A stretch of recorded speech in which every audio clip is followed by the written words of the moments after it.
दोस्तों बजट 2025 आने ही वाला है। इस महीने की अंतिम तारीख 31 जनवरी से ही संसद का बजट सत्र भी शुरू हो जाएगा। देश की वित्त मंत्री निर्मला सीतारमण 1 फरवरी को अपना लगातार 8वां बजट पेश करेगी और ये संसद का बजट सत्र 31 जनवरी से शुरू होगा, जो कि 4 अप्रैल 2025 तक चलेगा। संसद के बजट सत्र के पहले दिन संसद के दोनों सदनों को यानी लोकसभा राज्यसभा को संबोधित करेगी देश की राष्ट्रपति द्रौपदी मुर्मू और इस पूरे बजट सत्र में दोस्तों कुल 27 बैठकें होगी। तो चलिए देखते हैं इस बार के बजट में सरकार क्या क्या संभावित घोषणाएं कर सकती है और सरकार से क्या क्या मांग की जा रही है कि बजट में ये प्रावधान रखे जाए। वैसे इस बार के बजट में सरकार की 9 प्रमुख प्राथमिकताएं हैं। कृषि, रोजगार, social justice, manufacturing and services, energy, urban development, infrastructure, innovation, research and development और नेक्स्ट जनरेशन रिफॉर्म। इन 9 प्राथमिकताओं पर सरकार अपना बजट फोकस रखने जा रही है। और हाँ दोस्तों, इस बार का बजट भले ही शनिवार को 1 फरवरी 2025 के दिन जारी होगा, लेकिन उसके बावजूद भारत के स्टॉक मार्केट में एक स्पेशल ट्रेडिंग सेशन भी होगा। मतलब जनरली शनिवार रविवार इंडियन स्टॉक मार्केट में छुट्टी रहती है, राइट। लेकिन इस बार बजट के चलते 1 फरवरी को भी मार्केट ओपन होगा। और दोस्तों अपन बजट की संभावित घोषणाएं देखें। इससे पहले आपको पता होगा हाल ही में बजट से पहले सरकार ने केंद्रीय कर्मचारियों को बड़ा तोहफा दिया है और 8वें वेतन आयोग के गठन को तो मंजूरी दे दी है। तो इससे देश के जो लाखों सरकारी कर्मचारी हैं उनको और पेंशनर्स को बड़ी राहत मिलने वाली है। इसके अलावा बजट में 18 महीने का डीए और एरियर भी सरकार एक साथ दे सकती है। और भी सरकारी कर्मचारियों की मांगे हैं। टैक्स रहित पेंशन, ओपीएस बहाली और जो 8वें वेतन आयोग के गठन की मांग थी वो तो पूरी कर दी सरकार ने, लेकिन अब टैक्स रहित पेंशन और ओपीएस बहाली यानी पुरानी पेंशन योजना को फिर से शुरू करने की भी सरकारी कर्मचारियों ने अपने मन की बात कहते हुए सरकार से मांग की है कि बजट में पुरानी पेंशन वापस शुरू करें। इसके अलावा महंगाई को कम करने के लिए आवश्यक खाद्य पदार्थों, दवा और चिकित्सा बीमा पर जीएसटी के दरों में भी कटौती करें सरकार। ये भी बजट में सरकार से मांग की जा रही है। अभी वित्त मंत्रालय ऑलरेडी बजट की तैयारियों में जुट चुका है और इस बार आने वाले बजट को लेकर बैंक ऑफ अमेरिका समेत कई कंपनियों के साथ वित्त मंत्री ने चर्चा भी की है। केंद्रीय वित्त मंत्री ने स्वास्थ्य एवं शिक्षा के क्षेत्र में भी प्रतिनिधियों के साथ बजट पूर्व छठी बैठक की। प्रधानमंत्री नरेंद्र मोदी भी अर्थशास्त्रियों यानी इकोनॉमिस्ट और विशेषज्ञों एक्सपर्ट से मिले, बजट 2025-26 को लेकर विचार विमर्श भी किए। अब इसमें सरकार को क्या क्या सुझाव दिए गए हैं जो कि आम आदमी के लिए जानना बहुत ही महत्वपूर्ण है। प्रधानमंत्री नरेंद्र मोदी ने अर्थशास्त्रियों और विशेषज्ञों के 2025-26 के बजट को लेकर उनके विचारों और सुझावों को सुना। एक तो ये भी मांग की जा रही पब्लिक ओपिनियन है कि किसानों का लोन माफ किया जाए और महंगाई पर लगाम लगाई जाए। वित्त मंत्री की तरफ से आम लोग, आम जनता उम्मीद भरी नजरों से देख रहे हैं कि फरवरी में जो देश की वित्त मंत्री बजट पेश करेगी इसमें लोन माफ करना चाहिए किसानों का और महंगाई कम होनी चाहिए। कहीं न कहीं देखा जाए दोस्तों तो ये वाकई में देश में 2 बड़े गंभीर मुद्दे हैं, तो इन पर भी सरकार को विचार विमर्श करना चाहिए। इसके अलावा भी कैपेक्स और इंफ्रास्ट्रक्चर पर फोकस्ड होना चाहिए आम budget. MPC member Nagesh Kumar ने भी सरकार को ये सुझाव दिए हैं। ये सुझाव भारतीय रिजर्व बैंक आरबीआई की जो एमपीसी मॉनेटरी पॉलिसी कमेटी के सदस्य हैं उनकी तरफ से दिया गया है। तो इसका मतलब कहीं न कहीं आपको लोन वगैरह भी सस्ते देखने को मिल सकते हैं बजट के बाद। अगर आरबीआई भी अपनी रेपो रेट में कटौती करता है तो जाहिर सी बात है बैंकों से लोन लेना वगैरह थोड़ा सस्ता होगा। और दोस्तों सरकार का कहीं न कहीं मिडिल क्लास की चिंताओं का वित्त मंत्री निर्मला सीतारमण को भी एहसास है। हाल ही में उन्होंने 2 ऐसे बड़े संकेत दिए थे। एफएमसीजी कंपनियों का भी कहना है कि मिडिल क्लास ने अपने खर्चों में कटौती कर दी है। जो मिडिल क्लास मध्यम वर्ग के लोग हैं उनके हाथ तंग नजर आ रहे, मतलब उनके पास कहीं न कहीं पैसों की कमी है। जब लोगों के पास पैसा ही नहीं होगा तो खर्च किसे करेंगे,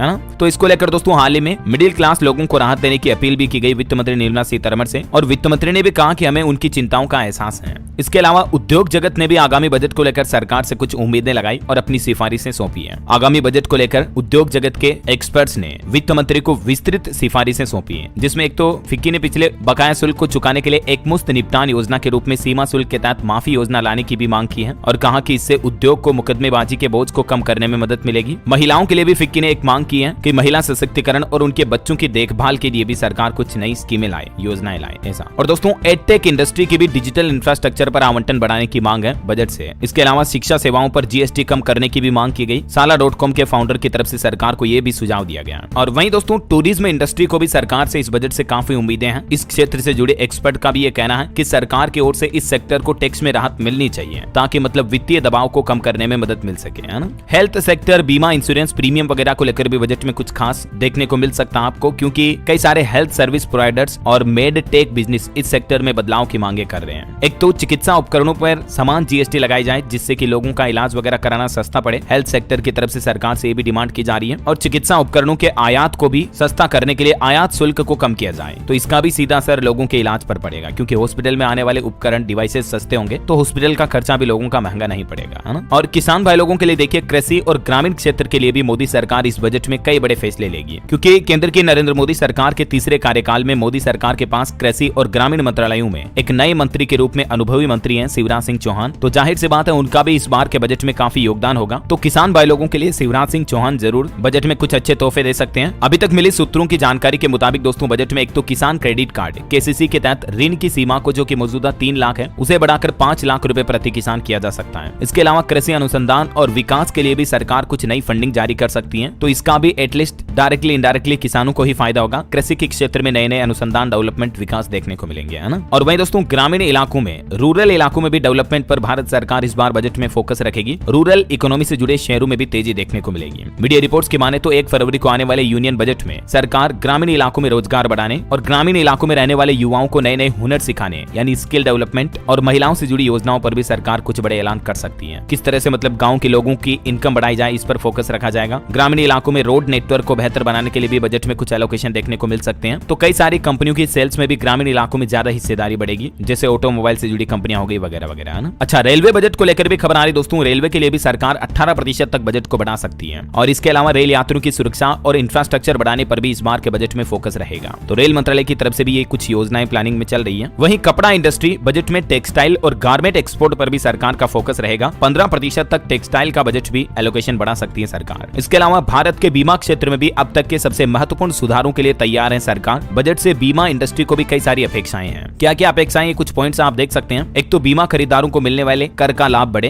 बीमा क्षेत्र को बढ़ावा देने के लिए नई नई पॉलिसी बनाई जाए, कंपनियों की मदद के लिए बजट में आवंटन हो, ग्राहकों को सुरक्षा और कंपनियों के लिए दीर्घकालिक पूंजी पर भी जोर दे सरकार। ये मतलब बीमा इंश्योरेंस सेक्टर से भी सरकार की कुछ अपेक्षाएं हैं, मांगे हैं। इसके अलावा टेक्नोलॉजी इंफ्रा में देखिए आप, सरकार एआई यानी आर्टिफिशियल इंटेलिजेंस सेक्टर को भी कुछ बड़ी सौगात दे सकती है। इस बार के बजट में एआई पर कुछ स्पेशल फंडिंग पैकेज का भी ऐलान हो सकता है, क्योंकि अभी आपको पता होगा मार्केट में AI, chat GPT, Google Gemini वगैरह बहुत ज्यादा चल रहे हैं। तो सरकार भी चाहती है कि हमारे देश में ज्यादा से ज्यादा युवा मतलब आर्टिफिशियल इंटेलिजेंस से वाकिफ हो, ये चीजों को सीखे, नई नई टेक्नोलॉजी से जुड़े। तो इसलिए सरकार एआई सेंट्रिक एंटरप्रेन्योरशिप को बढ़ावा देने के लिए और एआई टेक्नोलॉजी को विकास करने के लिए भी बजट में कुछ प्राथमिकताएं दे सकती है, ठीक है ना। और वहीं खबर है किसान भाई लोगों के लिए एक और अपडेट देखिए आप, बजट 2025 में हल्दी बोर्ड के लिए भी अलग से आवंटन हो सकता है। साल 2030 तक सरकार ने हल्दी का निर्यात भी $1 बिलियन तक पहुंचाने की उम्मीद रखी है। और अभी हाल ही में तो आपको पता होगा केंद्र सरकार की तरफ से हल्दी बोर्ड के गठन को भी मंजूरी दे दी है। तो इस बार बजट में अलग से आवंटन भी किया जा सकता है। वहीं इनकम टैक्स को लेकर भी आम आदमी को कुछ राहत मिल सकती है। बजट में कर मुक्त आय का दायरा बढ़ाकर 10 लाख रुपए तक किया जा सकता है। मध्यम वर्ग यानी मिडिल क्लास लोगों को सरकार से बजट में उम्मीदें हैं। दोस्तों देश आजाद होने से लेकर अभी पिछले साल 2024 तक बजट में आयकर यानी इनकम टैक्स का सफर कुछ यूं रहा। 1947 में सिर्फ 1500 रुपए तक की आमदनी टैक्स फ्री थी। उसके बाद बढ़ते बढ़ते अभी 2024 में आपको पता होगा सरकार ने पिछले साल के बजट में 5 लाख रुपए तक की इनकम को टैक्स फ्री कर दिया था। तो अभी उम्मीद है कि सरकार 10 लाख रुपए या 8 लाख रुपए तक इनकम टैक्स फ्री कर सकती है। और वहीं करोड़ों किसानों के लिए दो और बड़ी खबर ये निकल कर आ रही है बजट को लेकर कृषि मंत्री की तरफ से भी। वित्त मंत्री निर्मला सीतारमण से कृषि मंत्री शिवराज सिंह चौहान ने कुछ मांगे रखी हैं, बातचीत की बजट को लेकर। किसानों से जुड़े कई अहम मुद्दों पर बातचीत हुई, जिसमें एक तो जो किसान भाई लोग आंदोलन कर रहे हैं सबसे प्रमुख मुद्दा है एमएसपी। एमएसपी के मुद्दे पर किसानों की नाराजगी को भी कृषि मंत्री ने वित्त मंत्री के सामने बातचीत में रखा।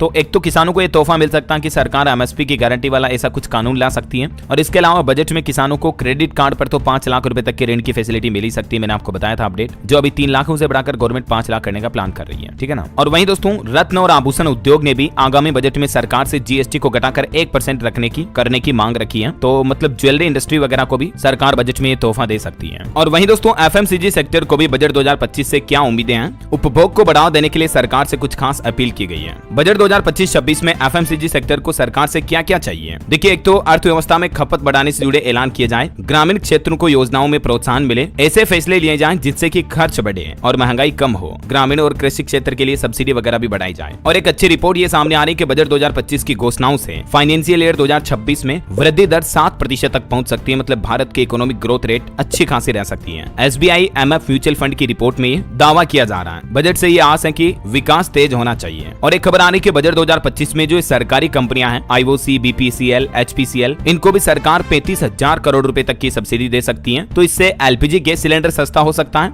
और वहीं दोस्तों पेट्रोल डीजल वगैरह पर भी कुछ राहत इस नए साल 2025 में हमें देखने को मिल सकती है, क्योंकि अगर सरकार इन पेट्रोलियम कंपनियों को इतनी सब्सिडी देती है तो जाहिर सी बात है ये कंपनियां आम उपभोक्ताओं को भी राहत देगी, है ना। कृषि बजट को लेकर एक रिपोर्ट आ रही है कि पिछले 10 साल में केंद्र सरकार ने कृषि के क्षेत्र में खर्च को 6 गुना तक बढ़ाया है। और इस बजट के आवंटन में पीएम किसान सम्मान निधि स्कीम जो है इसकी बड़ी हिस्सेदारी रही है। तो इस बार के बजट में भी सरकार एक तो किसान सम्मान निधि योजना की राशि को भी बढ़ा सकती है, जिसके तहत तहत अभी किसानों को सालाना 6,000 रुपए ट्रांसफर किए जाते हैं, तो इसको बढ़ाकर 8,000 रुपए या 12,000 रुपए तक किया जा सकता है। और रेलवे से एक और अपडेट आ रहा है। वंदे भारत स्लीपर ट्रेनों पर रेल मंत्रालय ने बड़ा अपडेट दिया और कहा कि बजट का 76% रेलवे ने 9 महीने में ही खर्च कर दिया, मतलब पिछले बजट का। और एक खबर है कि सावरेन गोल्ड बॉन्ड स्कीम को भी सरकार इस बजट में बंद कर सकती है, क्योंकि बजट में एसजीबी स्कीम के लिए नए एलोकेशन की संभावना कम ही दिख रही है, क्योंकि इस स्कीम से सरकार को कहीं न कहीं घाटा हो रहा है। तो आगामी 1 फरवरी को पेश होने वाले बजट में ये योजना बंद करने का भी ऐलान कर सकती है सरकार, ये मार्केट एक्सपर्ट का मानना है मतलब। और बजट 2025-26 के लिए सीआईआई ने सरकार को एक और सुझाव दिया, कहा कि नौकरियों के ज्यादा से ज्यादा अवसर पैदा करने पर फोकस रखा जाए, क्योंकि दोस्तों अभी हमारे देश में कहीं न कहीं देखा जाए तो बेरोजगारी एक बहुत बड़ी समस्या है। लोगों के पास अच्छे रोजगार नहीं है, जिनके पास है उनको भी अच्छी तनख्वाह नहीं मिल पाती है ना। तो रोजगार बढ़ावा देने के उपायों को लेकर भी सरकार कुछ बड़ी घोषणाएं कर सकती है। वहीं बजट में पूंजीगत खर्च को भी 10 से 12% तक बढ़ा सकती है सरकार, जेफरीज की रिपोर्ट में यह दावा किया गया है। बजट 2025 में एटीसी की लिमिट को भी डबल कर सकती है, इससे भी टैक्स वगैरह में छूट का फायदा बढ़ेगा और महिलाओं के लिए भी कुछ गुड न्यूज बजट में सरकार ला सकती है। और बजट 2025 में सरकार का यह भी प्लान रहेगा 2029 तक भारत के डाक विभाग को भी मुनाफे में लाने का प्लान रहेगा। तो इंडिया पोस्ट डिपार्टमेंट के लिए भी केंद्रीय मंत्री ज्योतिरादित्य सिंधिया और वित्त मंत्री ने बातचीत की और प्लान बनाया कि इंडिया पोस्ट के मुनाफे को कैसे बढ़ाया जाए। बैंक लोन को लेकर एक और अच्छी रिपोर्ट आ रही है। राज्यों की वित्त मंत्री से 50 साल के इंटरेस्ट फ्री लोन के लिए एलोकेशन बढ़ाने की भी मांग की गई है और महाराष्ट्र में लड़की बहना योजना के लिए भी वित्त मंत्री से बजट में फंड मांगा है। वहीं कृषि के क्षेत्र में भी दोस्तों ड्रोन का इस्तेमाल ज्यादा बढ़ावा देने पर सरकार विचार करेगी, महिलाओं को भी रोजगार के ज्यादा अवसर मिलेंगे। बजट में 2026-27 तक सरकार ये भी प्लान बना सकती है। और एक सुझाव दिया गया सरकार को कि जीडीपी में रियल एस्टेट का भी 53% तक योगदान है,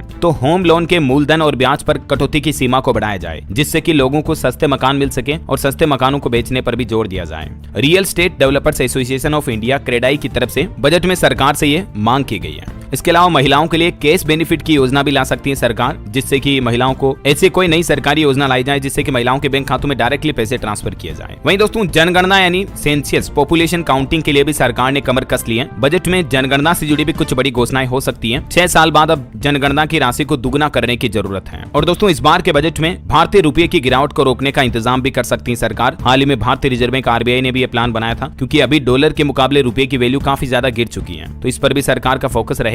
और एक खबर है कि पीएम इंटर्नशिप स्कीम में भी छोटे शहरों के युवाओं को ज्यादा मौका मिले, इस स्कीम के इंसेंटिव को लेकर भी सरकार बजट में कुछ बड़े कदम उठा सकती है। मतलब पीएम इंटर्नशिप स्कीम में कुछ बड़े बदलाव किए जाएंगे, वित्त मंत्री बजट में ये घोषणा भी कर सकती है। बाकी कुछ राज्यों के बजट के अपडेट देखिए आप। बिहार बजट 2025-26 को लेकर भी कृषि उद्योग और आईटी को ज्यादा प्राथमिकता देने की मांग की गई। डिप्टी सीएम ने बैठक में इसको लेकर चर्चा की। मध्य प्रदेश सरकार ने भी कहा कि बजट में सरकार युवाओं के रोजगार की रिपोर्ट सौंपेगी। धार्मिक स्थल, गोवंश, ई परिवहन, झुग्गी मुक्त शहर और हेल्थ सेक्टर पर भी फोकस बढ़ाया जाएगा। तो ये दोस्तों बजट 2025-26 को लेकर कुछ प्रमुख संभावित घोषणाएं रही, अलग अलग सेक्टर से जुड़ी मांगे और सरकार के प्लान। उम्मीद है आपको जरूर पता चले होंगे।